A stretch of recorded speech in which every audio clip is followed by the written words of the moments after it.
मत पूछ कि मेरी मंजिल कहाँ है, अभी तो सफ़र का इरादा किया है।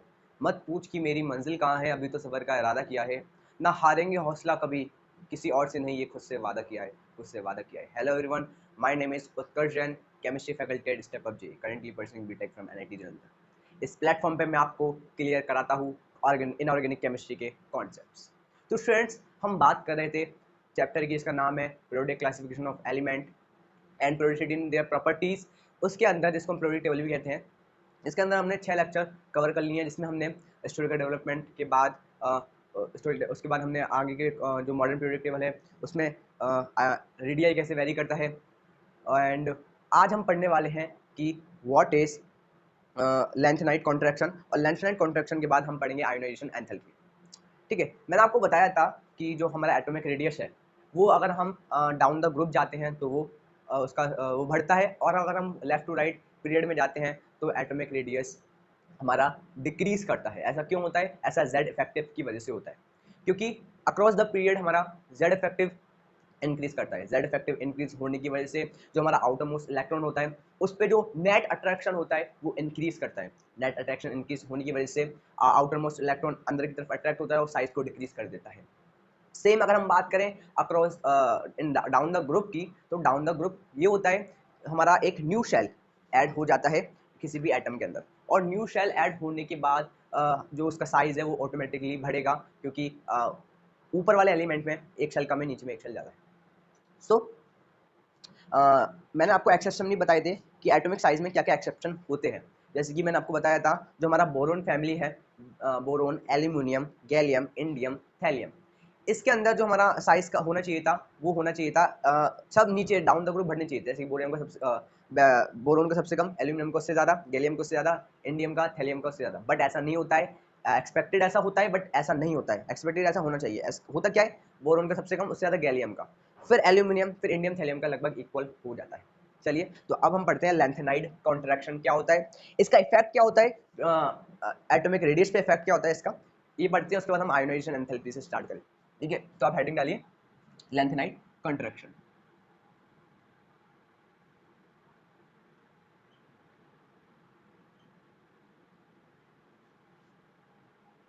जैसा कि मैं आपसे हमेशा कहता हूँ, एनसीईआरटी को प्लीज साथ के साथ रीड करते चलें, ताकि आपके जो भी डाउट्स हों संग संग क्लियर होते चलें, एंड और भी ज़्यादा इन डेप्थ आपको उसके अंदर नॉलेज होती रहे।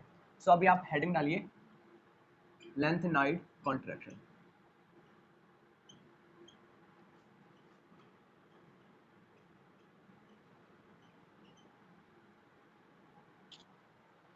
So students, what is lengthenite contraction? Lengthenite contraction is जैसे कि हम एक्सटेंड ऑफ शील्डिंग होती है डिफरेंट सेल्स, सब सेल्स की, एस पी डी एफ हमारी सब सेल्स होती है। तो मैंने आपको ऑलरेडी बता रखा है कि जो इनकी एक्सटेंड ऑफ शील्डिंग होती है वो कुछ इस प्रकार होती है। सबसे ज़्यादा एस जो शील्डिंग होती है वो इंक्रीज करती है, एस में होती है हमारी सबसे ज़्यादा, उसके बाद डिक्रीज करते हुए एस में सबसे कम होती है। जैसे कि मैं आपको उसका एक एग्जाम्पल से समझाना चाहता हूँ। अभी यार ये मार्कर नहीं समझ।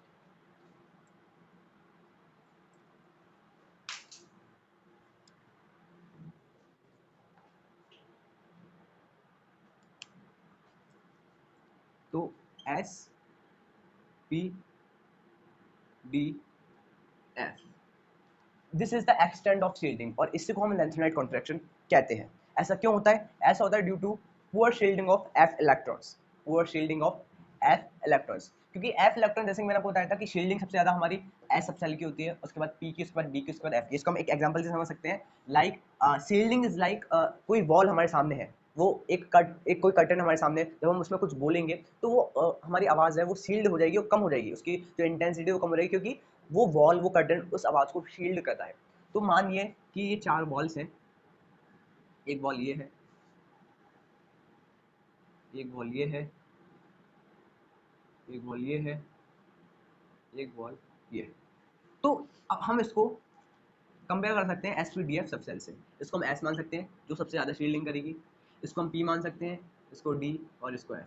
तो एक्सटेंट ऑफ शील्डिंग इस तरीके से वेरी करेगा। और इसको हम लेंथेनाइट कंडक्शन कहते हैं। क्यों? क्योंकि जो हमारा एफ इलेक्ट्रॉन्स होते हैं, जब एफ में हमारे इलेक्ट्रॉन्स फिल होना स्टार्ट करते हैं तो वो पुअर शील्डिंग दिखाते हैं। अब इसका इफेक्ट क्या है पीरियोडिक टेबल के अंदर, एटॉमिक साइज से कैसे वेरी करता है, कैसे अफेक्ट करता है एटॉमिक साइज को लेंथेनाइट कंडक्शन, ये देखते हैं। तो मैंने आपको बताया था डाउन द ग्रुप जो साइज होता है वो इंक्रीज करता है, बट जो हमारे ट्रांजिशन एलिमेंट्स होते हैं, डी ब्लॉक एलिमेंट्स होते हैं, उसमें लेंथेनाइट कॉन्ट्रैक्शन की वजह से इस चीज़ में वेरिएशन आती है। कैसे वेरिएशन आती है? जैसे कि हमारे 3 सीरीज हैं, 3D series, 4D series and 5D series. तो एक्सपेक्टेड क्या होना चाहिए था? 3D का जो हमारा एटॉमिक रेडियस है वो सबसे ज़्यादा होना चाहिए था, ठीक है, सबसे ज़्यादा होना चाहिए था 3D का। 3D से थोड़ा कम 4D का, सॉरी 3D से उससे ज़्यादा 4D का और उससे ज़्यादा 5D का। सबसे कम 3D का होना चाहिए था, 4D का उससे थोड़ा ज़्यादा, 5D का सबसे ज़्यादा। ये हमारा एक्सपेक्टेड होना चाहिए था, बट एक्सपेक्टेड हमारा क्या होता है, होता यही है, बट जो डिफरेंस होता है हमारा एटॉमिक रेडियस में वो बहुत ज़्यादा नहीं होता, लगभग इक्वल होता है। 3D का तो करो कम होता ही होता है, लेकिन 4D और 5D का जो डिफरेंस होता है एटॉमिक रेडियस का वो बहुत ज़्यादा नहीं होता, लगभग बहुत सारे एलिमेंट के तो इक्वल भी नॉन रेडियस होते हैं। वो इसलिए होता है क्योंकि 5D में आते आते हमारा लेंथेनाइट कॉन्ट्रैक्शन लगता है, पोलर शील्डिंग ऑफ इलेक्ट्रॉन्स होती है, पोलर शील्डिंग की वजह से जेड इफेक्टिव वेरी करता है, और जेड इफेक्टिव की वजह से एटॉमिक रेडियस उतना ज़्यादा इंक्रीज नहीं कर पाता जितना ज़्यादा उसको करना चाहिए, ठीक है। अब इसको हम इस ग्राफ से समझ सकते हैं,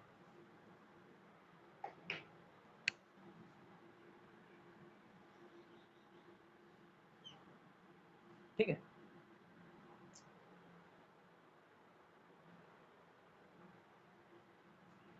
so this is 3D series, इसका कुछ रेडियस इस तरीके से जाएगा, दिस इज 3D सीरीज के एलिमेंट्स हैं।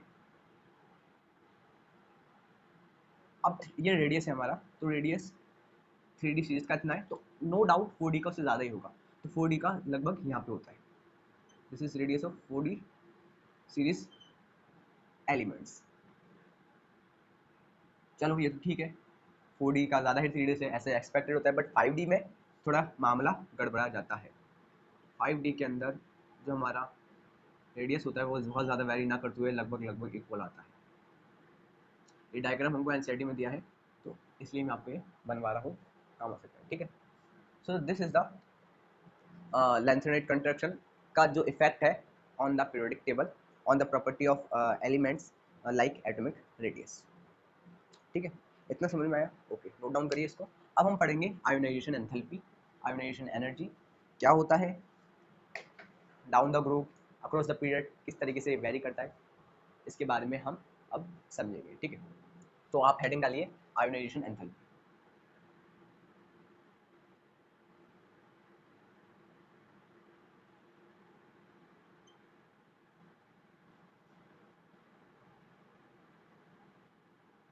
Ionization enthalpy. So what is ionization enthalpy? It is the energy required to remove an electron.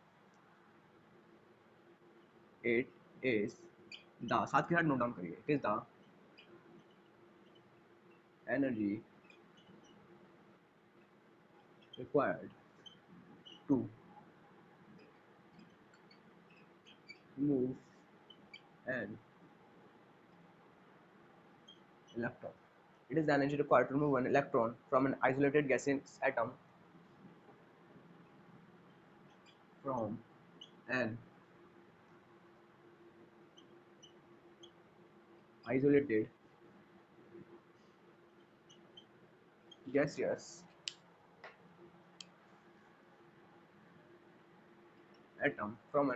gaseous atom in its gaseous states. In its gaseous state.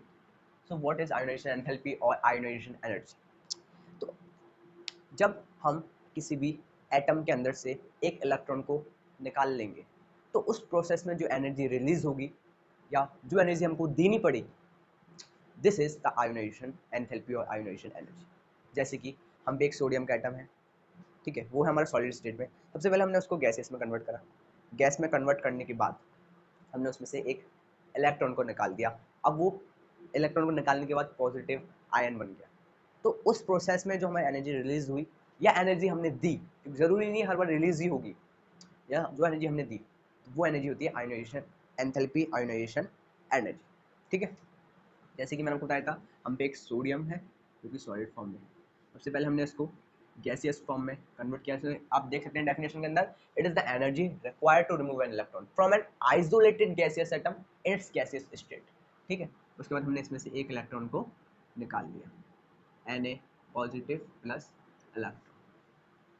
अब इसमें जितनी भी energy release हुई या absorb हुई उसी को हम आयोनाइजेशन एनर्जी, आयोनाइजेशन एंथैल्पी बोल देते हैं।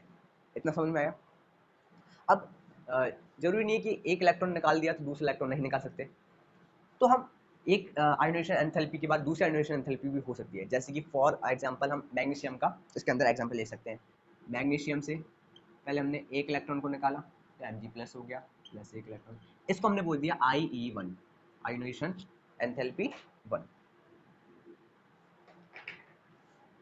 Ionization enthalpy 1। अब जो हम पे मैग्नीशियम का कैटायन आया उसमें से हम दोबारा एक इलेक्ट्रॉन को निकाल दिया, इसको हमने बोल दिया IE2।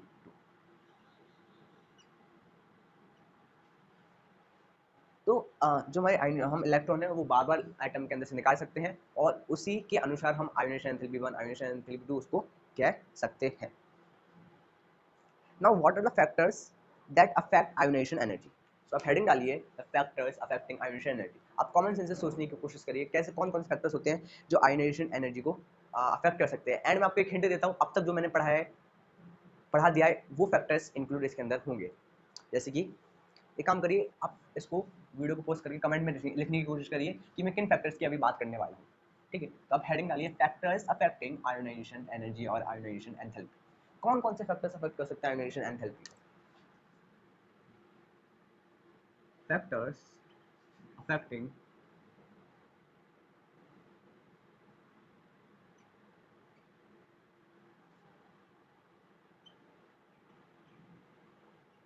Ionisation energy. तो सबसे पहला है Z effective. What is Z effective?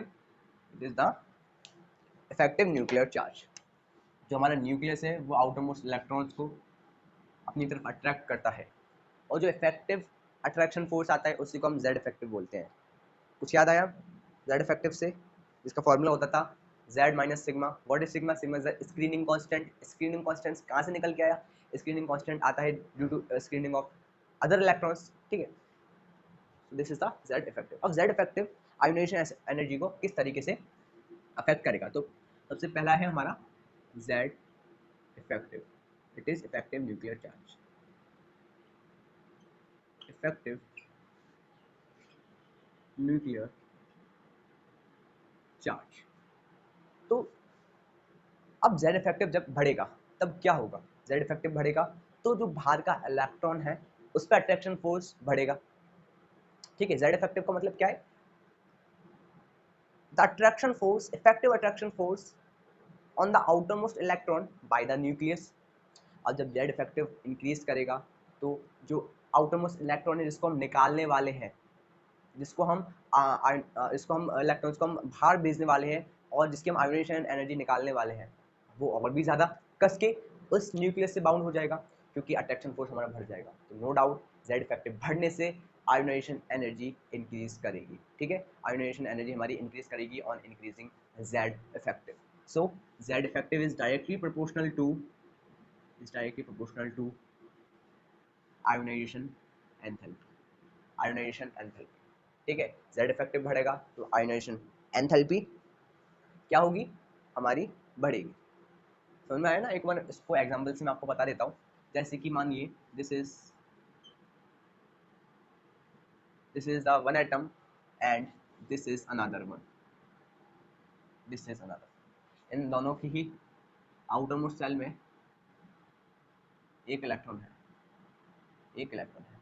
इसका जो जेड इफेक्टिव है वो है 10 का, इसका जेड इफेक्टिव है 15 का, इसका जेड इफेक्टिव है 15 का।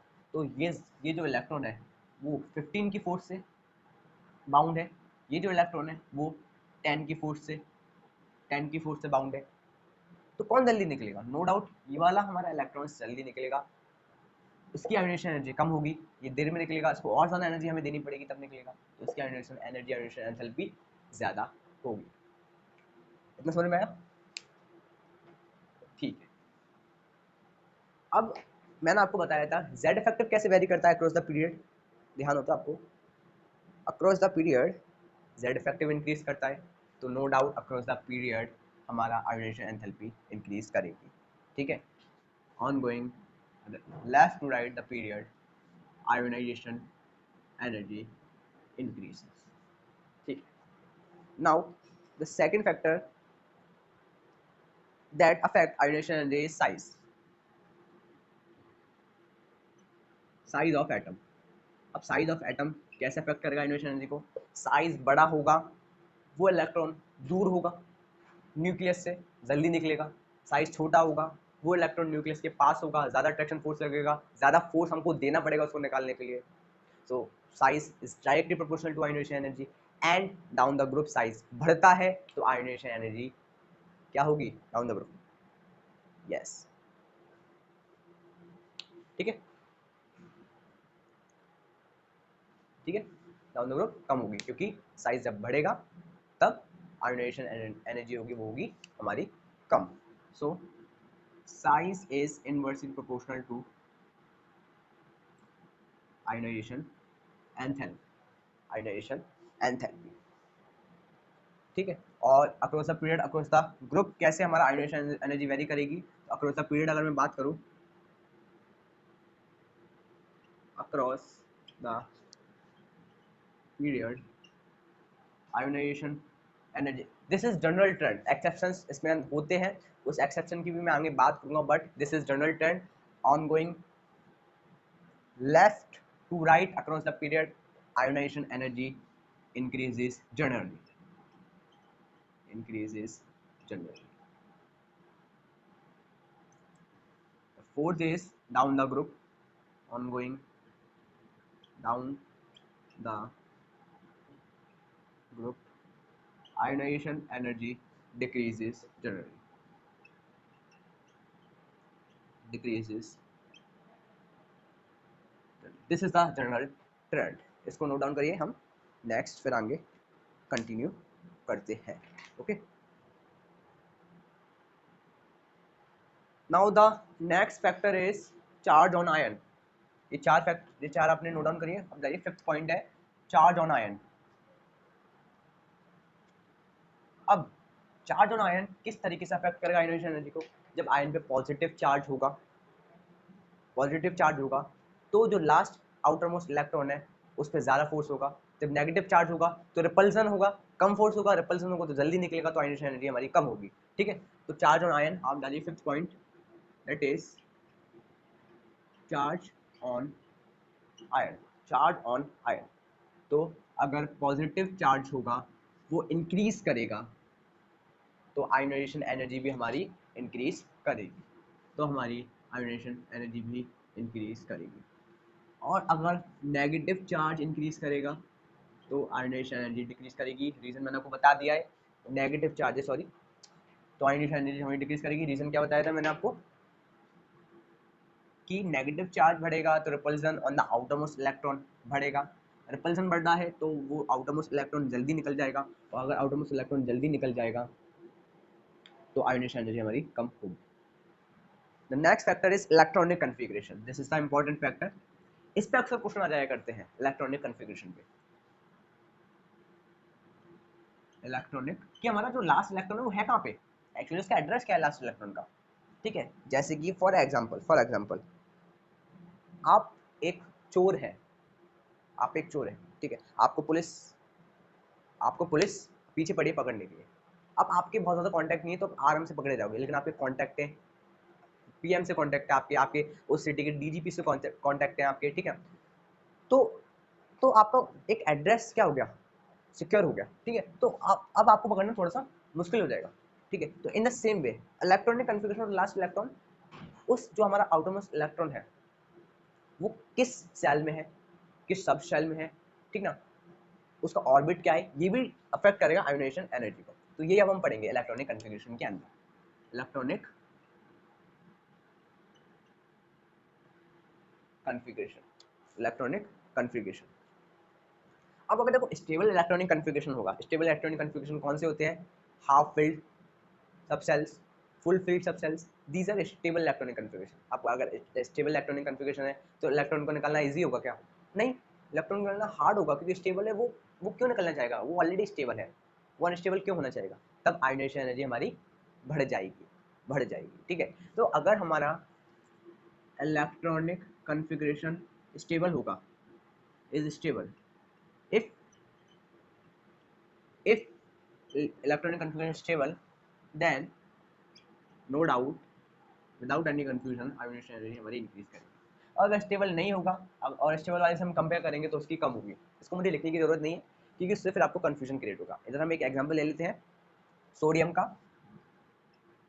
सोडियम की इलेक्ट्रॉनिक कन्फिग्रेशन क्या होती है? 1s2 2s2 2p6 3s1, 1s2 2s2 2p6 3s1। अब क्या ये स्टेबल इलेक्ट्रॉनिक कन्फिग्रेशन है? बताओ, क्या ये स्टेबल इलेक्ट्रॉनिक कन्फिग्रेशन है? नहीं है स्टेबल इलेक्ट्रॉनिक कन्फिग्रेशन, क्योंकि ना तो ये ना तो ये फुल फील्ड है, ना तो ये हाफ फील्ड है। ठीक है ना? अभी मत कहना कि एस में दो आते हैं तो हाफ फील्ड हो गया, नहीं, तो ऐसे नहीं होता। ठीक है, तो इसमें से इलेक्ट्रॉन निकालना बहुत ईजी होगा, बहुत जल्दी देगा सोडियम इसमें से इलेक्ट्रॉन। क्यों देगा? क्योंकि इसको छोड़ने के बाद वो स्टेबल पे आ रहा है। इसको अगर इस इलेक्ट्रॉन को निकाल देगा तो बहुत जल्दी स्टेबल हो जाएगा, बहुत अच्छी तरीके से स्टेबल हो जाएगा। तो जो Na पॉजिटिव होगा वो बहुत जल्दी बनेगा, और जो आयोनाइजेशन एनर्जी होगी वो भी उसकी क्या होगी? कम होगी। आयोनाइजेशन एनर्जी उसकी क्या होगी? कम होगी। ठीक है, तो 1s2 2s2 2p6, अब इसकी इलेक्ट्रॉन कन्फिग्रेशन भी है और इसकी आयोनाइजेशन एनर्जी सोडियम की कम होगी। अब सोडियम आयन में से अगर हमें एक और इलेक्ट्रॉन निकालना है, अगर हमें सोडियम आयन में से एक और इलेक्ट्रॉन निकालना है, तब इसको निकालना बहुत मुश्किल है, क्योंकि अब P जो सब सेल है वो फुल फिल्ड है एंड स्टेबल इसकी ये कन्फिग्रेशन है। नाउ जो आयोनाइजेशन एनर्जी होगी वो बहुत ज्यादा होगी। समझ में आया? पेनिट्रेशन इफेक्ट हमारा वेरी करेगा। Penetration effect in the sense, penetration effect हमारा अफेक्ट करेगा आयोनाइजेशन एनर्जी को। कैसे अफेक्ट करेगा? मैंने आपको पेनिट्रेशन इफेक्ट क्या बताता है कि एस पी डी एफ में सबसे ज्यादा पेनिट्रेशन एस का होता है, फिर पी, फिर डी, फिर एफ, इनका पेनिट्रेशन होता है। तो अगर एस में इलेक्ट्रॉन होगा, एस में अगर इलेक्ट्रॉन होगा तो उसको निकालना थोड़ा मुश्किल होगा, क्योंकि वो हमारा न्यूक्लियस के पास में होती है वो शेल। ठीक है, तो उसको निकालना थोड़ा सा मुश्किल होगा उस इलेक्ट्रॉन को, तो उसकी आयोनाइजेशन एनर्जी ज्यादा हो जाएगी। ठीक है, उसकी आयोनाइजेशन एनर्जी ज्यादा हो जाएगी। इतना समझ में आया? Same for shielding effect. अगर शील्डिंग हमारी उस इलेक्ट्रॉन के ऊपर शील्डिंग अगर हमारी ज़्यादा होगी, शील्डिंग ज़्यादा होगी तो आयोनाइजेशन एनर्जी कम होगी, क्योंकि शील्डिंग ज़्यादा है, न्यूक्लियस से अट्रैक्शन बहुत ज़्यादा नहीं आ रहा है, इलेक्ट्रॉन आराम से निकल जाएगा। शील्डिंग कम होगी, फोर्स अट्रैक्शन ज़्यादा होगा, आयोनाइजेशन एनर्जी ज़्यादा होगी, उसको निकालने के लिए हमको ज़्यादा एनर्जी देनी पड़ेगी। Is that clear? यहाँ तक क्लियर है? ठीक है, अब हम बात करेंगे कुछ स्ट्रैंड्स की बात करेंगे। सबसे पहले हम देखेंगे सेकंड पीरियड की देखेंगे हम। सेकंड पीरियड की किस तरीके से वेरी करती है उसको हम नोट डाउन यहाँ पे करेंगे। तो उसके लिए सबसे पहले हम इस ग्राफ को देखते हैं। इस ग्राफ को अपन देखते हैं। ठीक है, this is lithium, this is beryllium,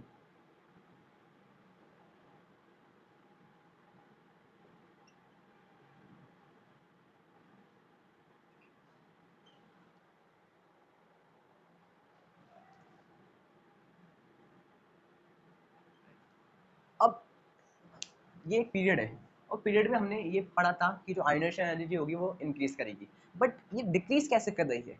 क्या हो रहा है सर ये? हाउ? हमने क्या पढ़ा था? हमने जनरल ट्रेंड एक पढ़ा था कि हम जब across the period left right move करेंगे तो आयोनाइजेशन एनर्जी जो होगी वो इंक्रीज करेगी। ठीक है, इंक्रीज तो कर रही है, वो देख रहे हैं हमें, जो हमारा ग्राफ है वो इस तरीके से वेरी कर रहा है, बट ये बीच बीच में ये कर्व्स कैसे आ रहे हैं, ये बोरोन की कम कैसे हो जा रही है, ऑक्सीजन की कम कैसे हो जा रही है? वो उसका जो रीज़न है वो है जो मैंने आपको बता रखा है, इलेक्ट्रॉनिक कन्फिग्रेशन। जो इनकी इलेक्ट्रॉनिक कन्फिग्रेशन है ना, वो बहुत ज़्यादा स्टेबल नहीं है, इसलिए इनकी आयोनाइजेशन एनर्जी कम हो जाती है। जैसे कि हम एग्जाम्पल लेते हैं बोरोन का। किसका एग्जाम्पल लेते हैं? बोरोन का। तो बोरोन पे कितने अगर बोरोन के इलेक्ट्रॉनिक कन्फिग्रेशन लिखेंगे तो 1s2 2s2 2p1। अब ये क्या स्टेबल इलेक्ट्रॉनिक कन्फिग्रेशन है? बिल्कुल भी नहीं है। क्या ये इलेक्ट्रॉन एक इलेक्ट्रॉन छोड़ के एकदम स्टेबल हो जाएगा? बिल्कुल हो जाएगा, बस वही तो कहता है बहुत जल्दी इलेक्ट्रॉन इलेक्ट्रॉन छोड़ने के लिए मरा जा रहा है। क्यों? क्योंकि इसके बाद ये स्टेबल है, तो इलेक्ट्रॉन इतनी जल्दी छोड़ देगा कि इसकी आयोनाइजेशन एनर्जी एकदम कम हो जाया करती है। दैट्स व्हाई इधर हमें एक डाउन देखने को मिलता है। Same here for oxygen. क्या रॉकेट साइंस में कुछ है? कुछ रॉकेट साइंस नहीं है, बहुत कॉमन सेंस से हम इसको पढ़ सकते हैं। सेम अगर हम फर्स्ट ग्रुप की बात करें, फर्स्ट ग्रुप कौन सा है? एलिना की रफ से फरियाद, कुछ याद है? तो फर्स्ट ग्रुप लगभग कुछ इस तरीके से वेरी हमारा करता है, इस तरीके से हमारा फर्स्ट ग्रुप वेरी करता है।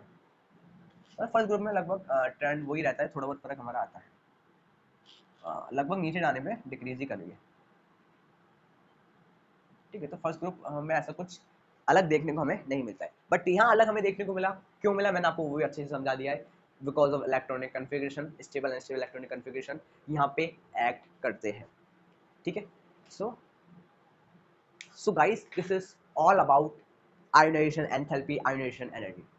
इसमें से क्वेश्चन इस तरीके से आता है, कंपेयर कराने वाला। कैसे आता है कि हमें 2-3 एटम्स दे देगा, इसकी आयोनाइजेशन एनर्जी कंपेयर करो। एक एटम दे देगा, एक दूसरे एटम का आयन दे देगा, इसकी आयोनाइजेशन एनर्जी कंपेयर करो। इसकी फर्स्ट आयोनाइजेशन एनर्जी, इसकी सेकंड आयोनाइजेशन एनर्जी में कितना डिफरेंस होगा। डेटा दे देगा आपको, फर्स्ट आयोनाइजेशन एनर्जी दे देगा 10, सेकंड आयोनाइजेशन एनर्जी दे देगा 2000। अब उसमें पूछेगा इलेक्ट्रॉनिक कन्फिग्रेशन की क्या होगी, तो बहुत आसान है। अगर फर्स्ट आयोनाइजेशन एनर्जी 10 है, तो इसका मतलब वो एकदम से छोड़ रहा है, उसके बाद स्टेबल हो रहा है, एकदम से इलेक्ट्रॉन छोड़ना चाह रहा है, क्योंकि बहुत कम है आयोनाइजेशन एनर्जी। तो लगभग उसमें ऐसा होता है, पी में एक इलेक्ट्रॉन हो सकता है, तभी तो एक इलेक्ट्रॉन को छोड़ के फिर वो स्टेबल हो गया। अब उसको निकालना बहुत मुश्किल है, तो आयोनाइजेशन एनर्जी की 2000 हो जाया करती है। कोई रॉकेट साइंस नहीं है, बहुत ईजी है। So guys this is all from my side. Again आपसे मैं गुजारिश करूंगा कि एनसीईआरटी को पढ़ते रहे, बहुत हेल्प होगी आपके। एनसीईआरटी को रीड करेंगे, कोई भी रेफरेंस बुक को आप रीड कर सकते हैं उसके अलावा। ठीक है, नेक्स्ट लेक्चर में मिलते हैं हम electron affinity, electron gain enthalpy के साथ। Electron affinity, electron gain enthalpy और इलेक्ट्रॉन नेगेटिविटी भी हम उसमें कंप्लीट करने की कोशिश करेंगे। नहीं हो पाता है तो हम उसको नेक्स्ट लेक्चर में देखते हैं। ठीक है, बहुत ज़्यादा इंटरेस्टिंग है दोनों टॉपिक, इलेक्ट्रॉन अफिनिटी और इलेक्ट्रॉन और हमारा इलेक्ट्रॉन नेगेटिविटी। इन दोनों में बच्चे बहुत कंफ्यूज होते हैं, ये दोनों सेम चीज़ें लगती हैं, बट इसमें डिफरेंस क्या होता है वो एक्जैक्ट डिफरेंस मैं आपको बताऊंगा, और उसी डिफरेंस से क्वेश्चन आ जाए अक्सर करते हैं हमारे मेन एग्जाम के अंदर, जेईई मेंस के अंदर, जेईई एडवांस के अंदर। सो गाइस, जय हिंद, साइनिंग ऑफ।